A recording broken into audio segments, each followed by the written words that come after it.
trying that shit on me. 'Cause I still can't sleep without medication, and I let my thoughts run wild while I still think I got one, and I care too much about my reputation, and I'm tired of sleeping on this floor.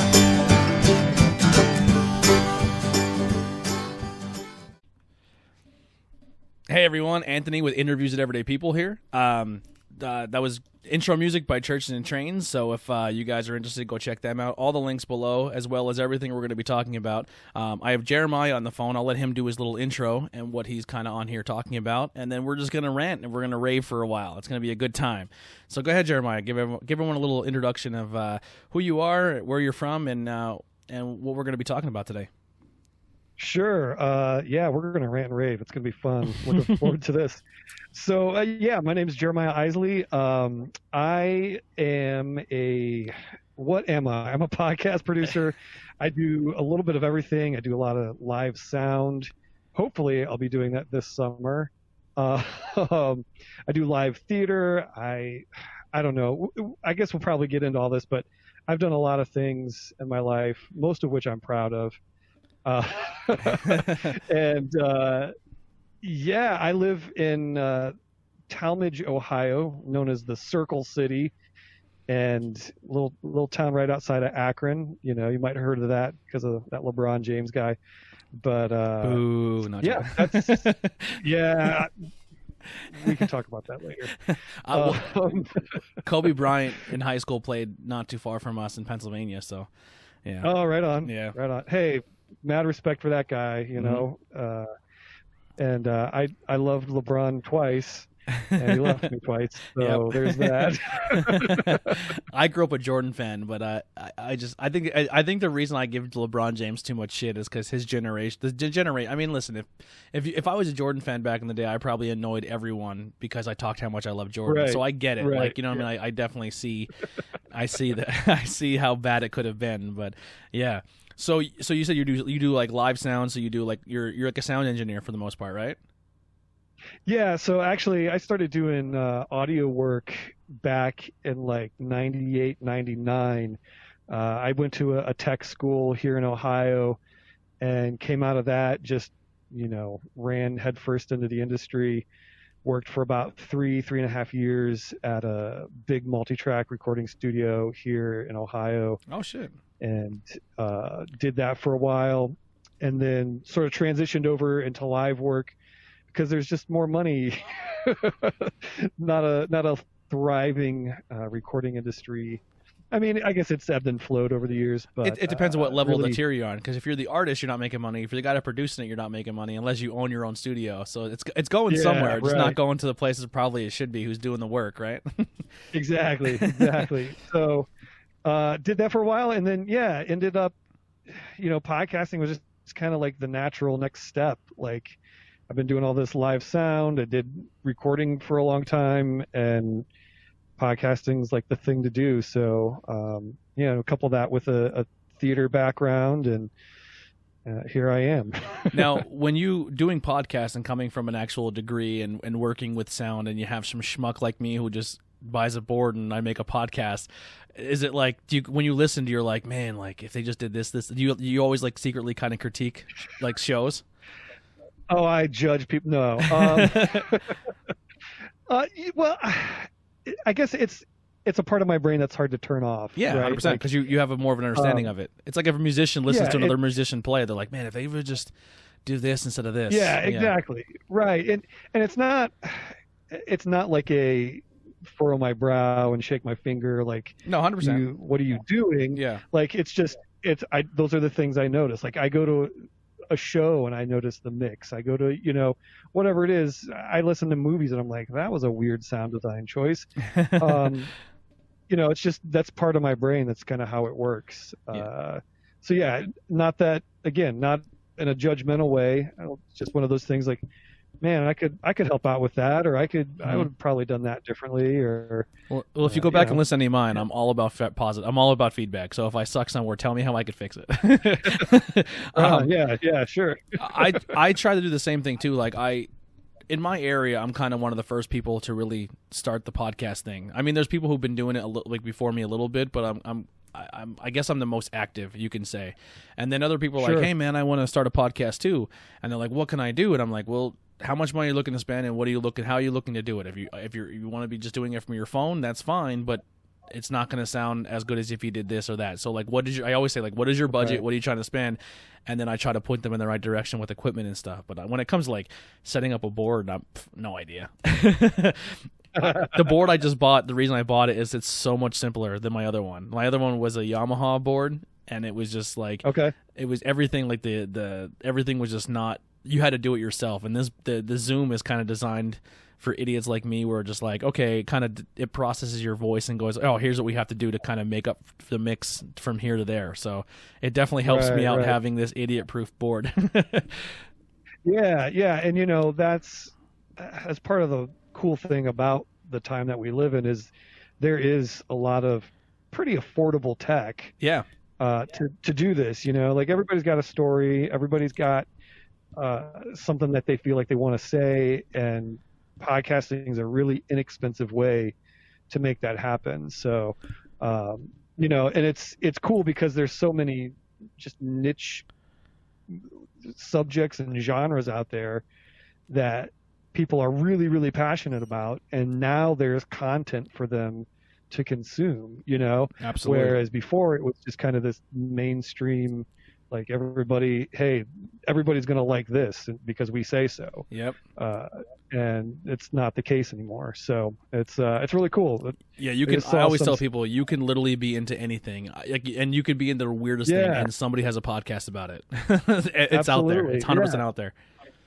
Yeah, totally. I just saw some chart, like there's I think it's like over 1 million podcasts now on Apple Podcasts. I'm sure the quarantine helped.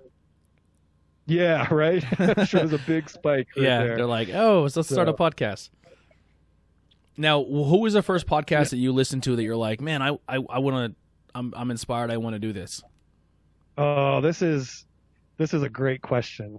And honestly, I got hip to podcasts when I got my first iPod. So like, oh my gosh, like 2002, maybe 2003. And the band They Might Be Giants. Okay. Were like one of the first, like, it was like the first time I was like, oh, what's a podcast? I want to figure out what this is. And they did a weekly podcast that was like old B-sides or like cover tunes they would just record for the heck of it. Like it was like a 30-minute, 20-minute, 30-minute, like almost like a radio, like a slice out of like a radio station kind of thing. And I just thought it was so cool. I was like, this is like a radio show that you can do anything you want with. And I was playing in a band at the time, and I tried as much as I could to convince everybody in the band that we need to do this. Because it was so like new that they didn't get it, like they were like, what do you mean, what's a podcast? I don't know what that is. What do you mean it's like a radio show that we control? I'm like, it's a radio show that we control. And so that never got off the ground, and that band's long dead and gone. But that was like the first time I remember going, I gotta do this. This is really, really cool. Yeah, for me, I was always very inspired and always a huge fan of Kevin Smith. So when I found out he was doing podcasts, I was like, man, I listened to it, but I never thought like, man, I want to do my own. And then I was kind of finding my niche, and I was like, well, how can I find something for me? And I've always been a good conversationalist, and I enjoy meeting new people and talking to new people and talking about what I'm passionate about. And I was like, you know what? I had all these collectibles like comic books and toys and statues and all this stuff, and I was like, I'm selling all of it. And my wife's like, "Don't do it. You're gonna regret it." I'm like, "I'm selling all of it." And I made a couple. Like a lot of them was like the pop vinyls. You remember the little pop vinyls? Well, they're still popular. Yeah. I sold. I sold almost all of them. I sold a bunch of other stuff at a yard sale, and I made a couple grand, and I went and bought all podcast equipment. So I was like, he inspired me into the point because that's what he did for his movies. Like when he made Clerks and he made all this, he sold his comic book collection. So I was like, you know what? If you want something bad enough, and I know if I sell stuff that I'm really passionate about, I'll stick to it. So that's kind of what I did. Yeah, right. Right. That you got to break through that barrier of entry. You know, got to put some skin in the game, kind of thing. Yeah, because I feel if you don't do that and you just kind of record from your phone, or you go out and buy like $100 worth of equipment, it's easy for you to just bail on that equipment and that $100. You're like, you know what? I'm not looking forward to it. Like it's not like not looking forward to it, but you didn't, like you said, there's no skin in the game. But I feel like if I dove in head first like that, I would be like. And here I am, I'm going on my second year, and I recorded over 400 episodes between 4 different shows. Nice. So yeah, I'm in it. Man, good for you. Yeah, I mean, that's great. Viewer wise, listening wise, I'm not doing the best, but it is important, but it's not. I enjoy what I do, and I enjoy. So I that substitution there is definitely worth it for me. Yeah. One of the biggest mistakes I did is starting off on YouTube as well, and I would video the podcast kind of like I stole like from Joe Rogan. Obviously, I kind of bit off that a little bit. Sure. And then my computer is really shitty, so it's hard to do the audio, then do the video, and then all that processing and doing 4 weekly shows. I was like, not doing that no more. We're strictly audio only until I get a better computer. Yeah. The video component of it, man. Like I see the value in it. I think there's value there. Everybody tells you, oh, YouTube is, the second most popular search engine behind Google, which is kind of weird because it is Google. But, man, it is an extra layer, and it's not even just like one layer. It's like 3 layers that you add on to just the production, the scheduling, the editing, the process. Yeah, I mean it's a whole thing. So yeah, I tell people, unless you have the budget, a good budget, just go audio only. Yeah, I bought cameras and everything, and now I'm just like, I'm not even really using them because I don't have the computer. Because here's the thing, like like for me, I'm like, I have this computer, it's like 10, 15 years old. This will get me by. And then you're like, oh, I'm going to install Adobe, and I'm going to install this, and install Photoshop, and install this. And you're like, your computer's out of date. Like, no matter how you went and bought all this, you bought all this fancy equipment, and your computer is not up to date to its standards. I'm like, well, shit. You know what I mean? Yeah, like, right. Yeah. Well, and it's like the brain of it all. So it's just going to catch on fire. I just do this thing now where I just take the logo of the show, and I just stretch it across a video file. Yep. And then I upload that to YouTube because people were pissed because I stopped taking them off. I took them off YouTube, and people were like, "Yo, what are you doing?" And I was like, "Yo, you can just go on. You can download any app on your phone or Spotify and still listen to it for free." And they're like, "No, I like doing it on YouTube." I was like, "All right." So I have like a certain amount of people who listen on just audio only, and then I have a whole nother genre who just listens to it only on YouTube. So I kind of split my audience in half. But you know what I mean? Hey, that if it's getting to people, then it's worth doing that. Yeah, so that's why I take the time out to just do that. I stretch out an image, and I'm just like, you're just gonna listen to it in the background anyway, so you don't need a video there. Maybe I'll start messing with people and put like a video in between of me just like dancing, and they'll be like, "That video of you dancing's funny." I'm like, "That means you're actually paying attention. That's good." There you go. Or right? Put like Fight Club subliminal messages. Yeah, put like Fight Club subliminal messages in there. Right. Awesome. So, what are some of your podcasts that you work on now? So, the one that is taking up most of my time is it's a show called Cryptic. And it is a scripted audio fiction. So it's an audio drama, which is a genre that's really, really making headway. And especially, during this time, it's one of those things that people can still produce. Like Hollywood's on hold and television's on hold, but people are still producing audio fiction.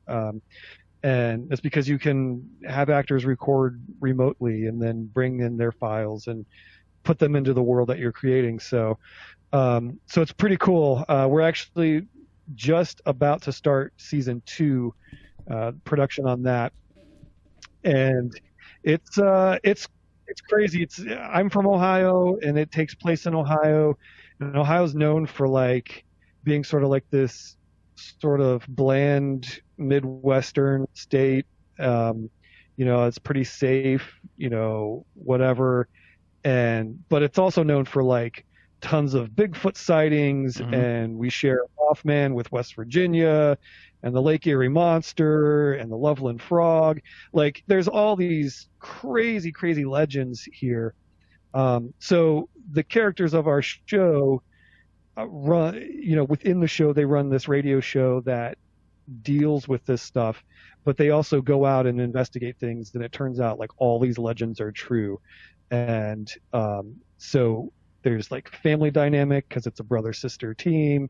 There's obviously the horror that they find, these things that are true. It's a fun show. I always say I co-created it, but the guy that is writing it, his name's Adam Hoffman, and he did a ton of the work sort of researching all of this. He's been into all of the unknown, the things that go bump in the night for a long time. So it really came pretty natural to him. And it's just been a ton of fun working on it.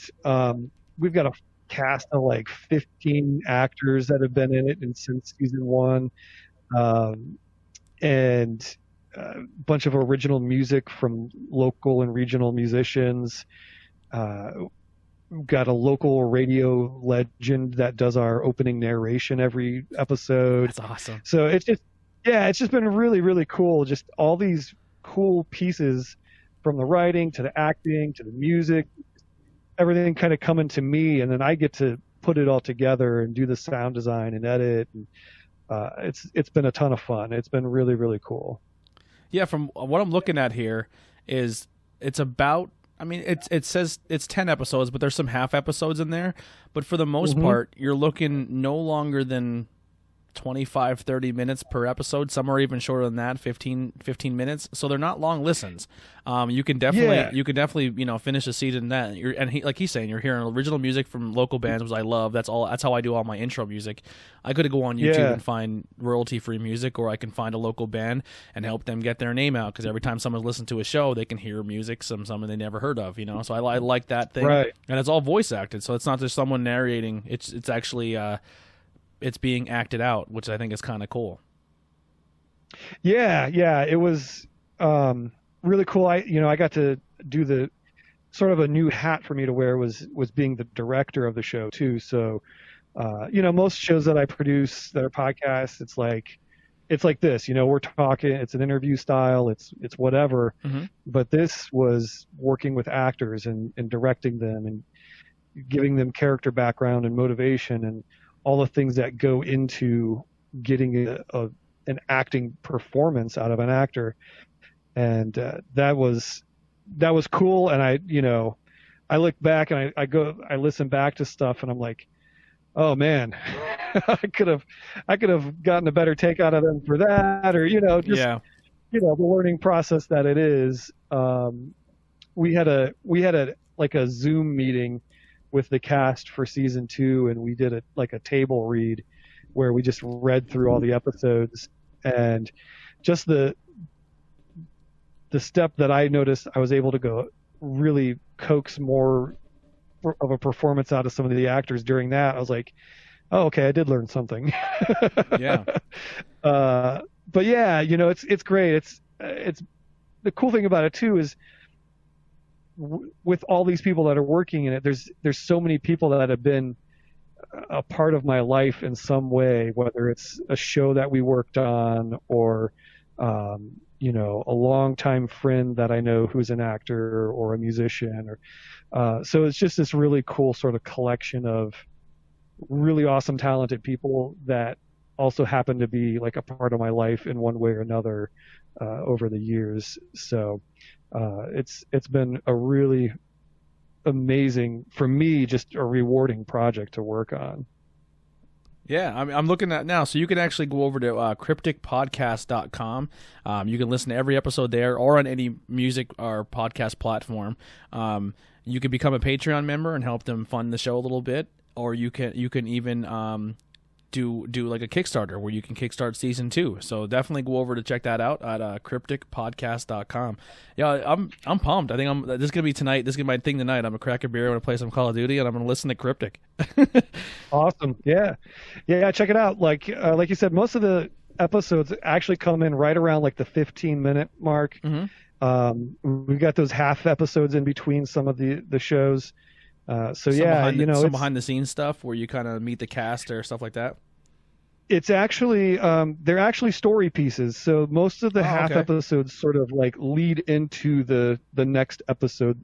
I kind of call them like they're adjacent to some of the episodes, kind of giving a little backstory or something else that's going on that you don't hear within the episode itself, but you're like, oh, that's what they were talking about. Like if you read a comic book and you're a fan of the Batman comic book and my buddy's reading Green Lantern, there could be crossover between the two books that read into another story, something like that. Yeah, basically, yeah, like a little side story that crosses over that, just adds to the world that we kind of created for this thing. Yeah, that's awesome, man. And also you can check out Cryptic Podcast, Twitter, Facebook, Instagram. I just gave you a follow on Instagram. This is a cool idea, awesome. Man. I'm digging it. I like it a lot. Awesome. Yeah. Yeah, that's awesome. I can't wait to listen to it. Do you guys have like a merch page or anything? We do. On the website, it's crypticpodcast.com/store. I'm trying to think what I have up there. I think I put some of the season 2 designs up. But t-shirts, hoodies. What do you use for distribution? I am using Printful, I think is the one that I'm on now. I'm just writing this down for personal. I use Teespring.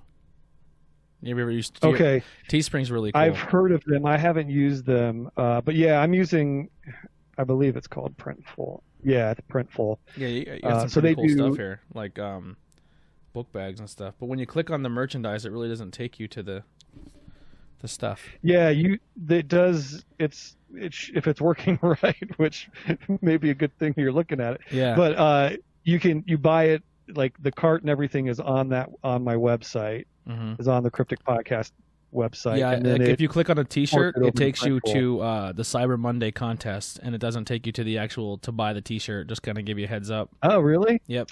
All right. Well.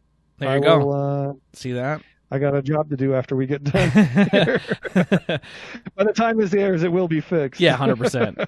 Yeah, but if you go to the sidebar and type in and you go to the Cryptic store, it does work that way. And okay, cool. Great prices too. Hoodies hoodies $35. So that's not bad at all. Yeah, where the prices are set right now, like I'm literally making like a few bucks on each one. I'm the same exact way on Teespring. I think I sell a hoodie for $25 and I get maybe like $1, but it's more or less just to get the name out there. Yeah, I had the hoodies cheaper, but it was like a cheaper hoodie that they were making. Yeah. So I bumped because like I bought a couple of them and like they're okay, so I bumped it up to like a nicer hoodie, and I had to charge that $35. Yeah. But I tried to keep it as inexpensive as I could. Mm-hmm. If people want to wear a Cryptic hoodie or T-shirt, like I don't want money to get in the way of that. Like, yeah. I just think it's cool that they want to wear it. I'll order one and promote you guys out here. Awesome, man. I appreciate that. Yeah. Now, you said you help produce another podcast, right? Yeah, so I've done a few other shows over the years. I did a really cool like 2-piece like special, special installment of a podcast for a gaming company called Tasty Menstrual Games, where they wanted me to do sort of like almost like a This American Life version of their show, and I went out to Gen Con. Which is a huge tabletop gaming convention out in Indianapolis. and I just interviewed anybody and everybody that I could, and sort of put together the story of Gen Con, which was a really it's like a project like I've never done before in podcasting. It was a ton of fun. Met really cool people. I've covered tabletop gaming for a long time on a blog of my own, so like I knew a lot of folks, but I never had a chance and an excuse really to talk to like a lot of the attendees and stuff like that. So that was really cool. But that was like a one shot kind of thing. But the other show that I'm working on currently is called the Media Juice Podcast, and you'd probably dig this if you're into TV and film and video games and stuff like that. It's with a guy named Jeremy Sneed, who's a filmmaker. He's a documentary filmmaker. He's done Video Games the Movie. He did a docuseries called Unlocked, which is the world of games revealed. And he's actually working on 2 more documentaries right now. But we've interviewed, I mean, dude, anybody in the video gaming industry, we've probably had them on, Nolan Bushnell, who was the president of Atari back in the 70s. Holy crap. Like dudes that are responsible for us playing video games in our home. Like we've had them on the show. We had Michael Rooker from Guardians of the Galaxy on the show. Grant Imahara from Mythbusters. Matt Walsh from Veep. I mean, the list is ridiculous of the people that we've had on that show. And it's called the Media Juice. It's called the Media Juice Podcast. Yeah. I'm having a hard time finding it. I'm trying to. I'm gonna just Google it real quick. See if I put it that way. Actually, probably the quickest way to find it is go to mediajuice.com/podcast. Yeah, the Juice Media is flooding you guys out. Oh, really? Yeah. Hold on. Yeah, so what is it again? The mediajuice.podcast.com. If you go to mediajuice.com/podcast. Yeah, let's try that. And there's a whole page there. There's a little splash video.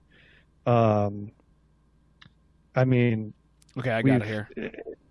It's a long list of that's awesome of people that we've had on this show. The only thing cool that I interviewed a guy who's making a video game called Retromania. It's a wrestling video game, and remember the old school WrestleFest video games? He's making the successor to that game. We talked to the guy who created Hey Poor Player website, and they do like all old retro video game reviews. And then we had an interview way back. The audio is terrible, but it's not terrible, but I'm embarrassed by it because it's when we first started. But we interviewed Andrew Hubachek, who played the original Zelda in Pet Sematary. Oh wow! Yeah, so that was really cool because one of the scariest dudes on the planet at one point in time, and he was only in the movie for a couple minutes. Right? Yeah. That's cool. But so that show's been a lot of fun. We're a bit on it's just been hard to book guests and stuff. Yeah. With everything that's been going on. When you do search this, if you type in Media Juice one word, podcast. Yeah. The Media Juice. It's all one word. So the Media Juice, one word for that, and then it should come up. It is on Spotify and stuff. Yeah. Yes. It should be everywhere. I'll have to look at some of our SEO stuff and make sure that it's working the way it should. But yeah, it's a cool show, man. It's been a lot of fun getting to talk with some of these people, and I'm on air with that too. So I'm on the on-air producer kind of thing. Awesome. So I get to be in on some of these. Nintendo versus Sega. If you ever do a Nintendo versus PlayStation during the releases, let me know. I'll tune in, and if you need someone to call in, awesome. On my show, I am the solo Xbox guy, so I have to battle with all PlayStation people. No. Yeah. That's awesome. Yeah, I love it. We have a good time with that. That's cool. Yeah, there's always one, right?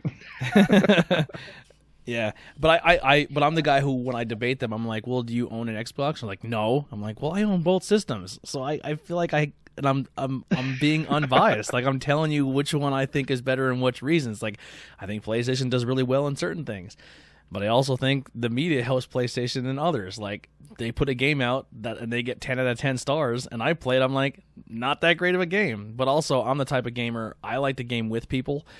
And Yeah. I like game with replay value. So if I play your cinematic walkthrough one-player game, I'm never going to go back and play that again. So it's Right. where I can go buy a game like Gears of War, I can play it by myself, I can play the story with a friend, and then I can go and play online community for the next 3 years. Right. Yeah. Right. Yeah, so Yeah. Yeah, dude, you're hooking up with some awesome podcasts here, man. I'm going to be stuck. My list is getting bigger and bigger. Yeah,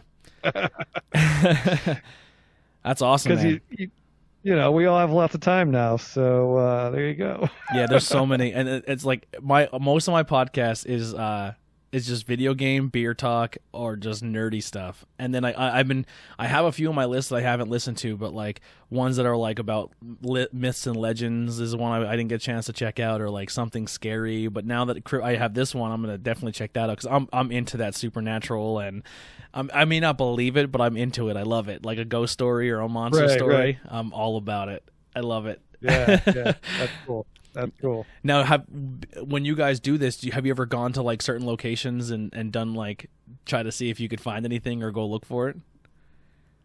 No, well, it's funny because like, you know, one of the episodes we talk about Top of the World, which is this place in the Cuyahoga Valley National Park that's supposed to be haunted, and you know, this farmer allegedly like killed his kids and stuff,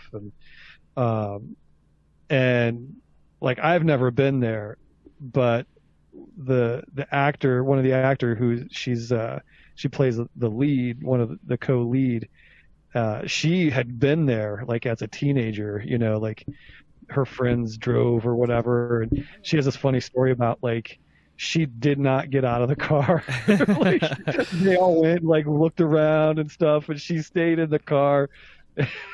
So it's pretty funny, but I'm the dude in the horror movies dying first because I'm gonna be like, no, it ain't real, and then I'm the one walking out Right. getting butchered.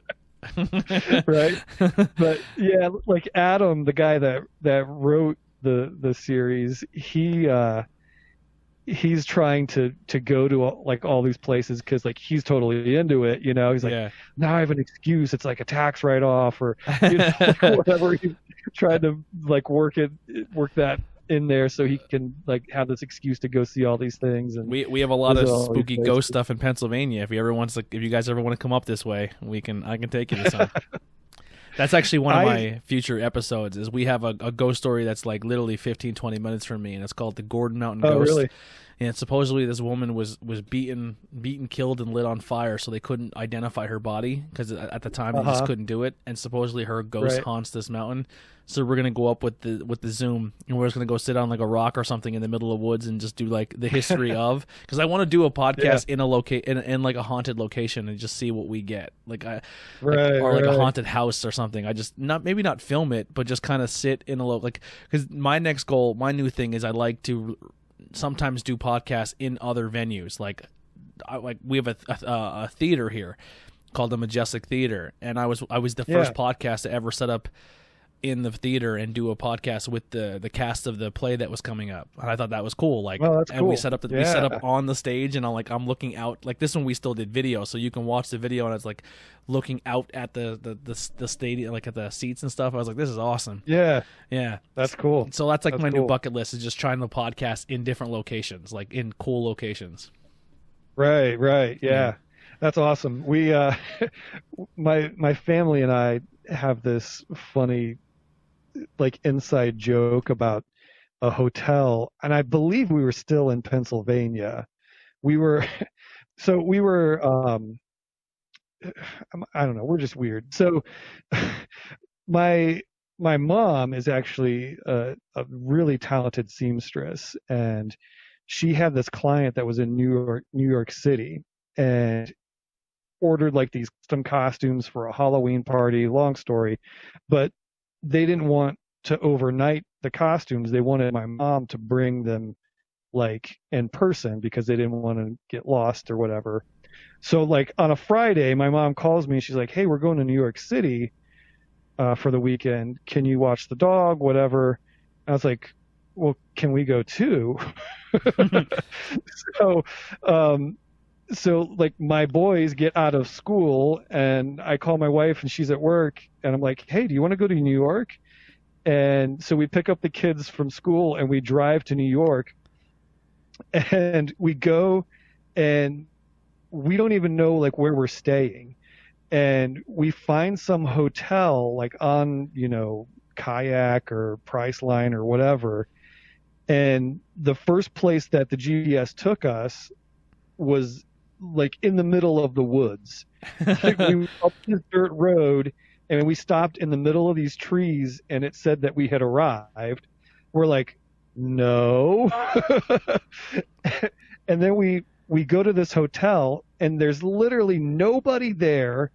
There's a key in an envelope, a key, not a key card, with our name on it. And we go up, like we don't see a soul. It's this old hotel with, long hallways and this weird room.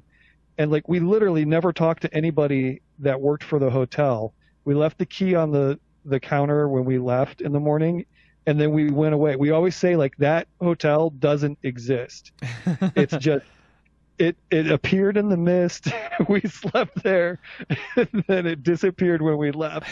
It was the most bizarre thing ever. So that's how every horror movie starts. I don't even remember. Right? Yeah. I'm like, okay, I don't even know if I slept that night. So yeah, it was super bizarre.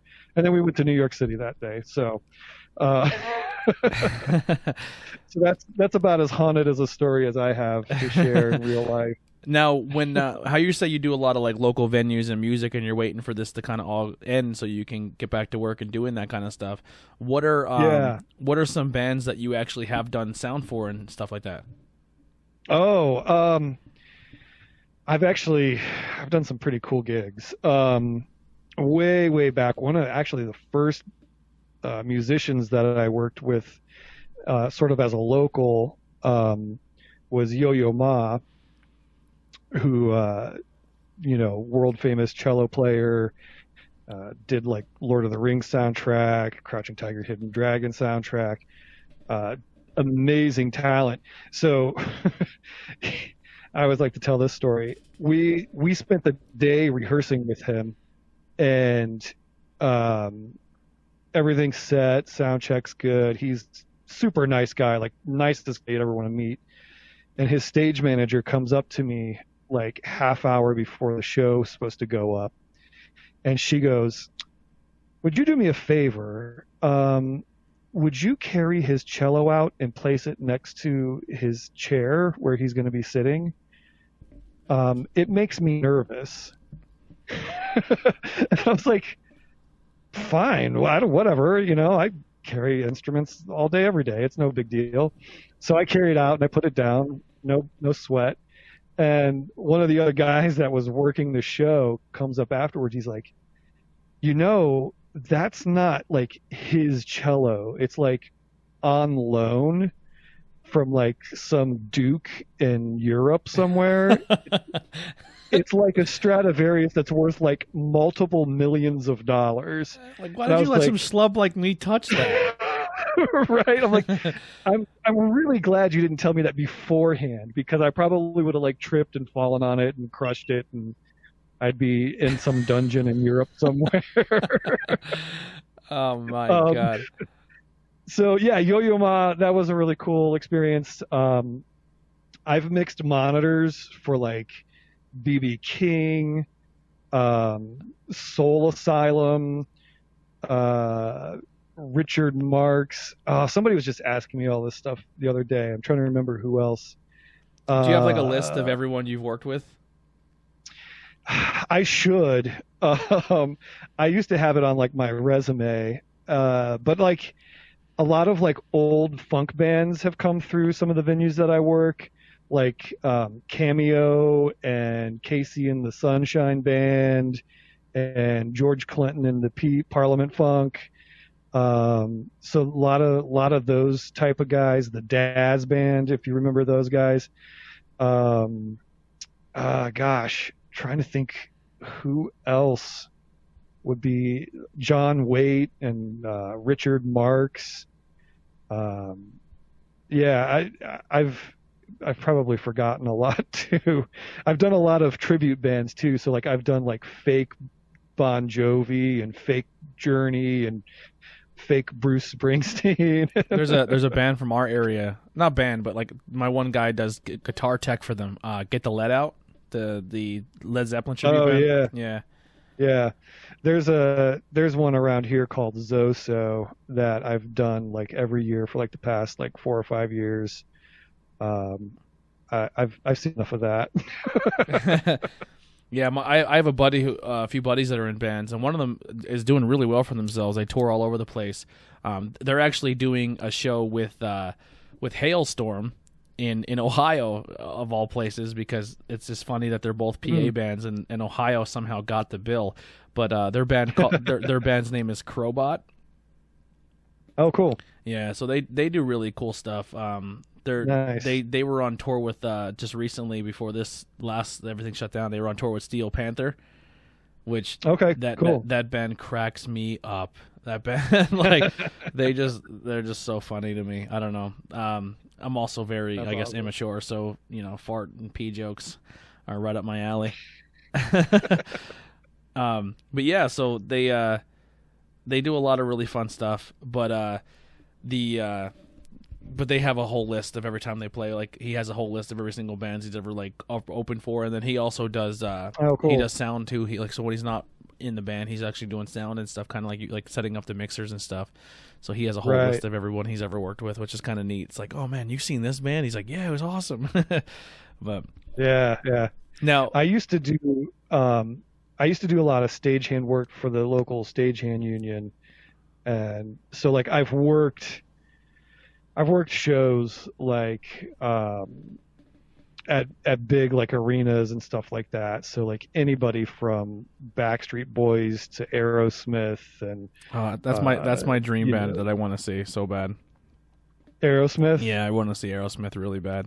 Yeah, I've worked them probably 2 or 3 times. Actually, one of the more fun stories from all those gigs, I was working their show, and I was paging cable for one of their video guys. So the video guy that I was assigned to was the guy that was in between like the barricade and the stage. So like I'm right there up against the stage, making sure this guy isn't tripping over his cable and everything. And Steven Tyler comes down like right to the edge of the stage and sings the second verse of "Dude Looks Like a Lady" like right to me. Yeah, I would cry. I'm like, what? What are you trying to say, man? Like, I would have bawled. I would have cried. It was pretty cool. Then like some of the other stagehands, like they were up on the trusses running truss spots and stuff like that. They came down after this set. They're like, "Dude, I've never seen him do that before. That's really cool." I was like, all right, man. I'm not into this at all, but I would have kissed him right in his mouth. That's the band I want a biopic of. Like, how they're doing Elton John and Freddie Mercury and Queen. I want the Aerosmith one. I want the one where they're going to record their newest album and they rent out a giant mansion and they all lock themselves in rooms and they do all the heroin and then come out when they're looking for more and shoot guns at each other because they hated each other. Like, yeah, they're pretty wild. I will say, like a lot of my friends who have been long time stagehands, they've worked with so many of these bands for so many years that just keep touring, and once they got clean, like those guys are like the nicest guys. Yeah, 100%. Like they will literally just come up to you and sit down next to you and ask you like, what book are you reading, and just talk with you like regular dudes. We may have to hold on 1 second. I may have to end the call and call you back. It's getting a little weird interference. Okay. All right, let me just do that real quick. Give me 1 second. Hold on, guys. Sorry about that. This is the challenge of doing podcasts over the phone during a time when the internet's being used by everybody. So hopefully we get this all worked out. Normally a podcast would edit this out, but not me. Are you there? Yeah, I'm good. Much better. Alrighty. Sorry about that. I didn't want you to get into a really good story and then it's like all muffled and stuff. But yeah. Alrighty. Yeah. So now with obviously with the podcast you're working and stuff, what are some of your future plans or goals when it comes to the shows? Oh, so I have so many plans. So I'm actually currently I'm working on season 2 of Cryptic, and which is going to be, in my opinion, 100% better than season 1. At least I hope. But I'm holding you to high standards now. Beyond that, I've got a team of writers who are working on actually another audio drama fiction piece that is actually going to be like in the style of a musical. So it's actually a husband-wife team. He's a writer. He went to school for journalism and he's done a lot of creative writing. And she's a singer-songwriter, and so they're teaming up on this thing, and it's going to be really cool. Like they've sent me some demos and stuff, and some rough drafts of some of the scripts for the episodes. It's a show. It's called Puddlegram. So if all goes as planned, we're going to start. Hopefully, production for that will start sometime like late summer, early fall. And I've got another audio drama show. It's actually going to be more sort of family friendly, but really like it's going to be a comedy more or less, but with a like good moral stories, morals to the stories at the end kind of thing. That Adam Hoffman, who's the writer of Cryptic, he actually came up with the concept and is working on that. So we're hoping to begin production in that sort of late fall, winter. And then I've got 2 other shows that I'm hoping to produce in 2021 as things go on. So I actually will have, hopefully when it's all said and done by the end of like 2021, I'll have 5 shows in production as we. Yeah. Yeah. But the cool thing with that is, it's a little different than like a talk show format where it's like that weekly grind. An audio drama, it's kind of more like a TV show where it has a season, right? So yeah. We had a season for Cryptic season 1. It ended at the end of February, and then we're working on the next one, and it'll come out in the fall. So it kind of builds in a little buffer. You can take a little bit of a breather, get ready to go, and then ramp things back up again. So kind of where I am, and I guess it'll just depend on if the world has collapsed entirely or if we're coming out on the other side of this thing. Maybe by July 13th when this airs, we'll know where we stand as society. Right. If we're not Mad Max at this point. Exactly. But yeah, that's sort of the plan on that front, and continuing to do some live work. And I do theatrical like sound design for a theater company that's local here. So I'm on board with them for 4 shows a year, which is a lot of fun. It's actually where I met Adam Hoffman, who wrote Cryptic, and a lot of our actors. What are some of the productions you guys have done? Some of the stuff that we've done more recently, we did 1984 a few years ago, Diary of Anne Frank. We just did Miracle Worker, which is the story of Helen Keller. We've done some pieces by Edgar Allan Poe. We do a lot of family stuff too. So like Charlotte's Web. We did Neverending Story, which was really cool. How did you pull that off? Last winter. Oh my gosh, it's crazy. So like it's a pretty small theater in terms of like stage space, but we work with a really cool guy who does like theatrical puppets. So like he built Falcor and that thing scared the hell out of me when I was a kid. Right? So like he created all these creatures, and it was a really cool show. So yeah, it's a cool theater, really like awesome, talented people that run it and work there, and it's really inspiring to work there. Just see the creativity that goes into doing these productions and to be a part of it. It's really cool. I'm very happy and very blessed to be a part of some pretty cool stuff.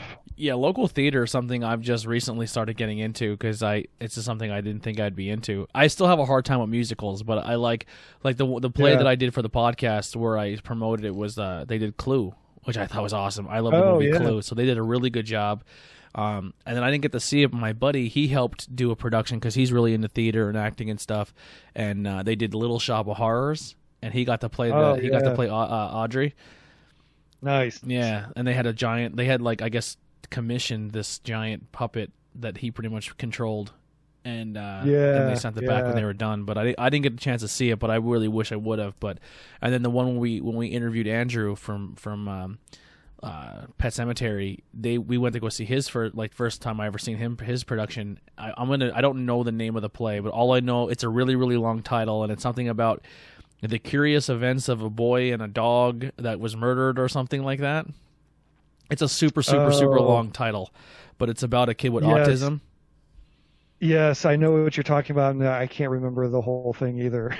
But they put that production on, and they had some guy come in who does the lights and the sound production of it. So when you're watching it, and the boy in the play would have an overstim, they would literally hit you with all these flashing lights and all these squeals and sounds, and all the speakers in the place would just hit you with all these different sounds at the same time. And then they would have all this chatter of people, like hundreds of people walking by, and sounds and sirens and everything, and like this, and it makes you grab your head, like, what is happening? But like it would reenact like what someone even on a small scale of what someone goes through with autism. And then then it would, like, in his head when he would do his like dialogue, and he's like, oh, if I walk up 2 blocks and then do a left and up then to the right, and then like the stage turned into like a map, and like the lines would all go on the screen. It was like the production of it was unbelievable. It was so much fun. But yeah, that's awesome. And they're like a smaller theater too. Like maybe theater holds a couple hundred people, but it was done so well. And I'm just like, man, this is like something I should have cashed in on a long time ago. I should have started doing more of going to see these types of productions and stuff. Yeah, it's I appreciate, like, I go see a lot of musicals. Cleveland is like less than an hour from where I live, and Playhouse Square is actually the largest theater district outside of Broadway. So they bring in a lot of the touring Broadway shows and stuff like that. So me and my wife go up there all the time and see shows, and I appreciate the grand scale of those productions. Like, it is, 99% of those things are just spectacles. It's the cutting edge of theater technology and video mapping and automation and all that stuff. And it's darn entertaining.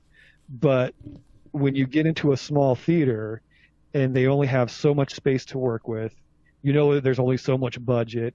There's,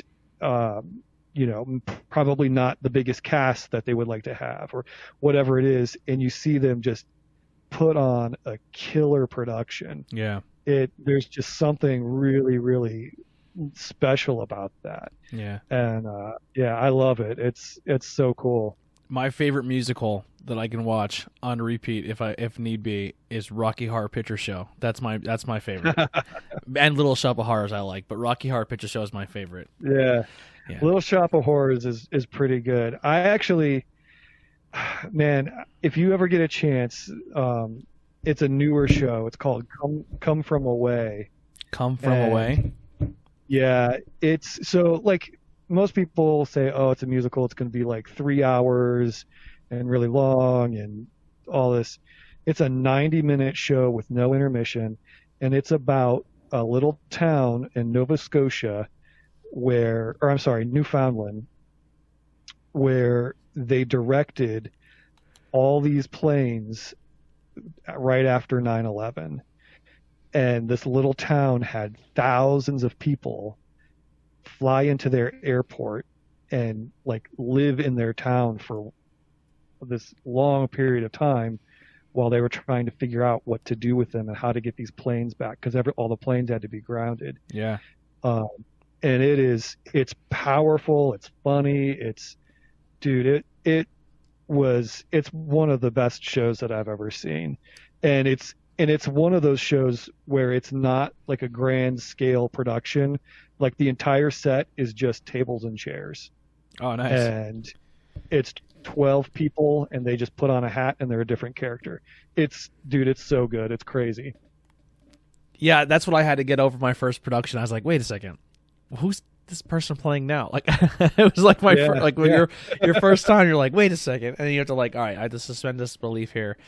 And when it's funny because my friend who's really into it, it was like our give and take. So he's like, we're gonna go see a play, and I'm like, well, dude, what the hell? Like, why is it like this? And he's like, well, this is why. And I was like, in his head, it's like it makes sense, and me, I'm like, wait, that doesn't make sense.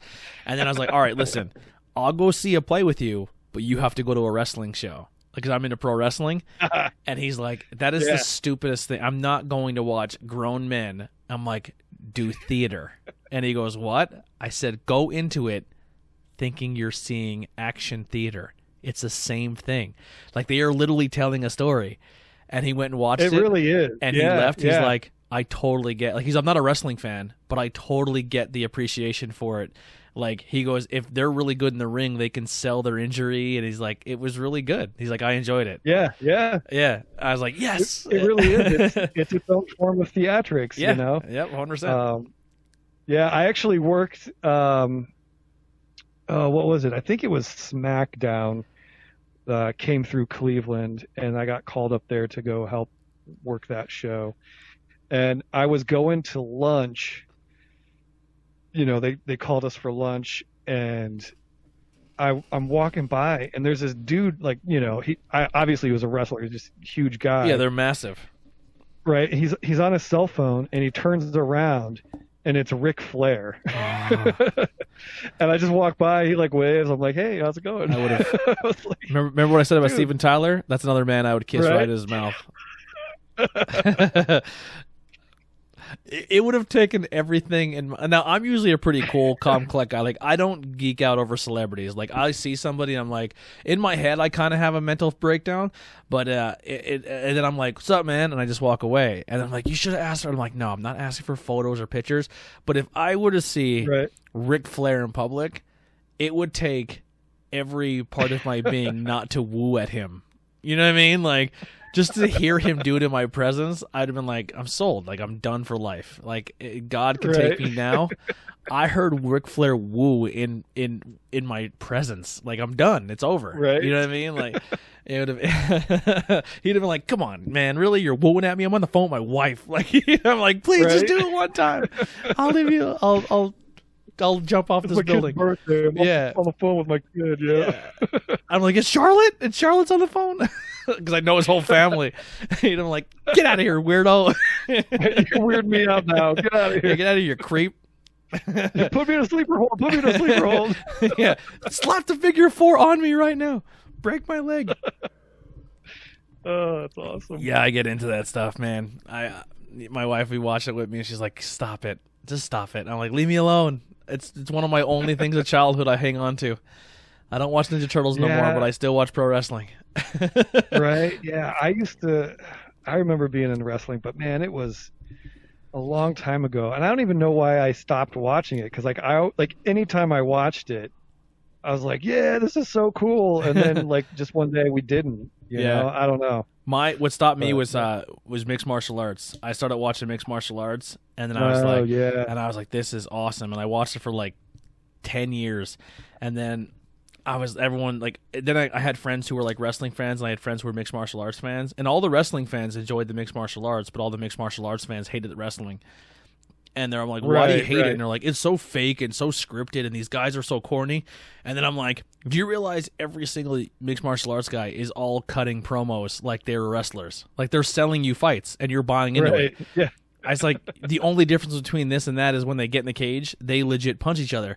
I'm not saying I'm not saying that in pro wrestling they don't actually get hurt or they're actually doing stuff, but I said it's literally the same thing. I said at least WWE, they actually try to put a story out. They're not just out there trying to force something that's not there. Right. Yeah. I don't know. It's fun. I still watch both, but I latched back onto wrestling. I took a huge break from it, but now I'm back. Like, yeah. And then I'll go do like a podcast at like a wrestling show, and I'll see a guy that I knew from like my childhood, and I'm like, oh my god, you're right there. I'm gonna go over here now. See you later. Yeah, I remember when, like right around the time we were like me and my brother were like getting into it.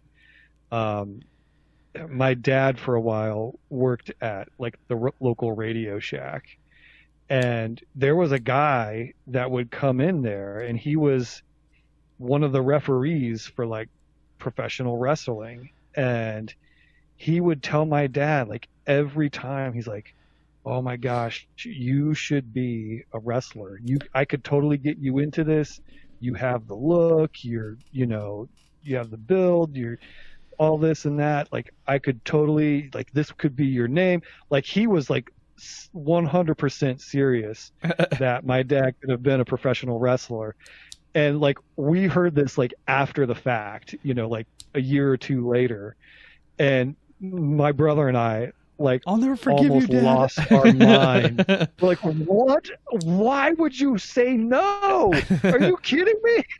Well, the bad thing is at that point in time, your dad would have probably been a jobber for a while, and he would have went in the ring, and all jobbers did was just take beatings.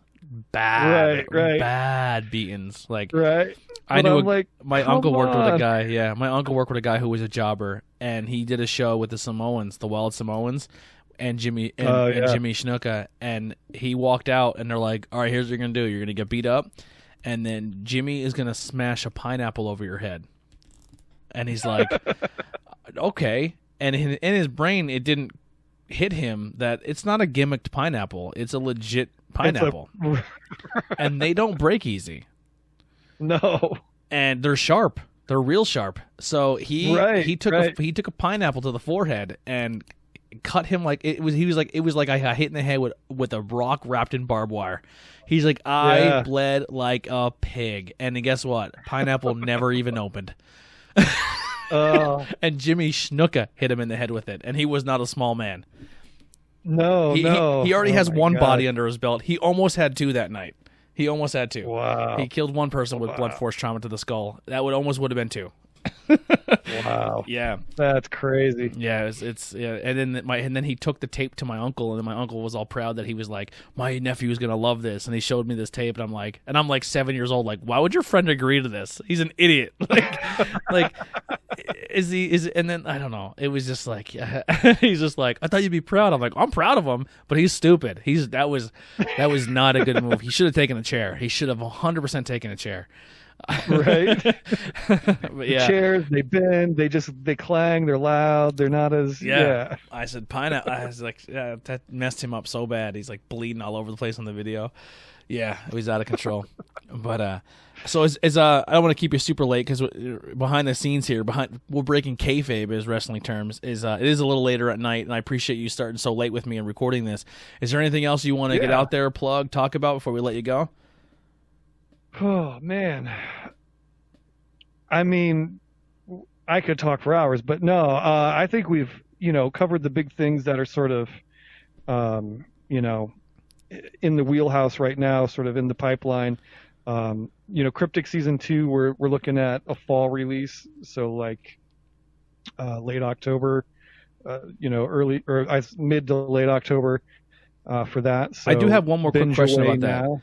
When you guys record Yeah. that, are you recording the audio in person, or is it like everyone records like from their own house, like over a recording device and sends the files in? So season 1 we did all in person, which was actually really cool. I've got a stereo mic that I like to use for that, and I used a lot of different like miking techniques because part of the story is that they do this radio podcast show.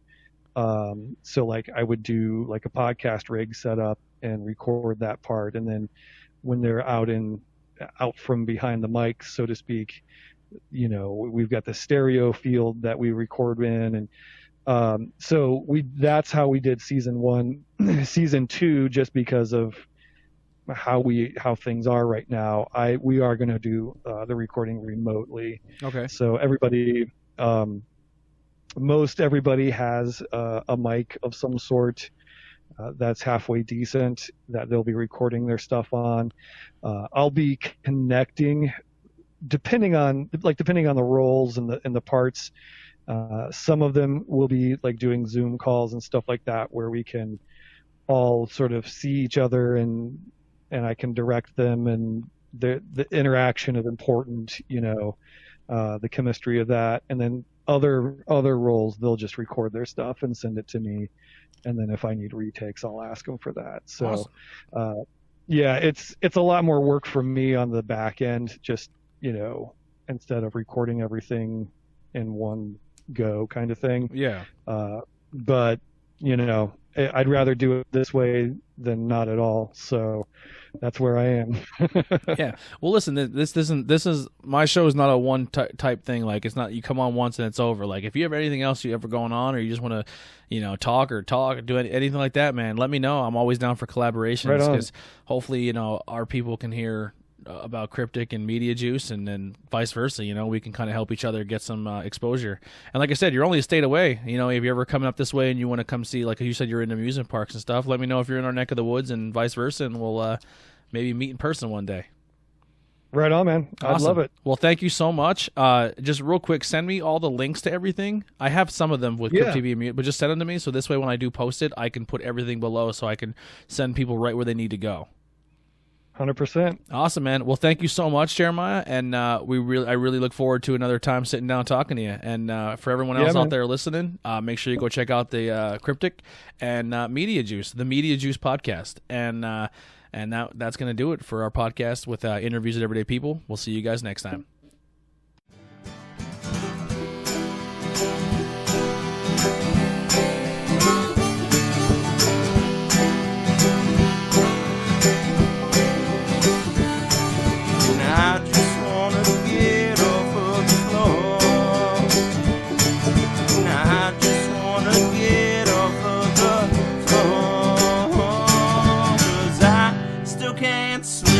Without medication, and I let my thoughts run wild while I still think I got one, and I care too much about my reputation, and I'm tired of sleeping on this floor. Yeah, I'm tired of sleeping on this floor.